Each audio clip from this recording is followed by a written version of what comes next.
Anda bercita-cita nak simpan RM10,000 pertama dalam hidup, tapi tahun demi tahun, jumlah tu kekal jadi angan-angan je. Nak tahu tak cara mudah nak capai simpanan tu? Tengok video ni sampai habis dan jangan lupa save untuk rujukan.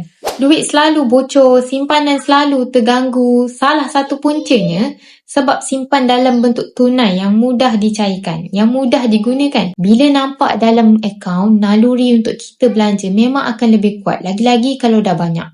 Dah simpanan tu jadi susut pula, tanpa kita sedar. Di sinilah emas ni menjadi penyelesaian untuk lebih berdisiplin. Dengan simpan emas secara konsisten, iaitu dekat Public Gold kita ada account gap, yang mana anda sebenarnya sedang bekukan nilai duit tu ke dalam aset fizikal. Emas ni tak terkesan dengan emosi sebab dia dah jadi dalam bentuk kepingan macam ni. Jadi tak boleh nak belanjakan dekat shopping mall dan sebagainya.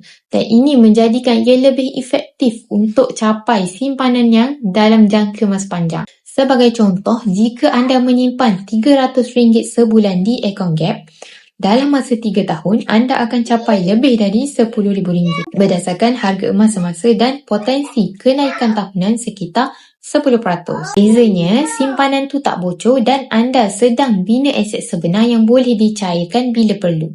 Bukanlah angka semata-mata. RM10,000 pertama bukanlah mustahil. Cuma perlukan medium yang betul. Dan emas terbukti sebagai antara cara yang paling berkesan untuk capai matlamat tersebut dengan disiplin dan tenang. Bagi yang berminat untuk mulakan simpanan emas bersama Public Gold, boleh klik link di bio Diana atau isi borang sign up di bawah. Diana akan guide step by step. Untuk lebih banyak lagi info emas dan kewangan, boleh follow Diana rapat-rapat. Semoga bermanfaat.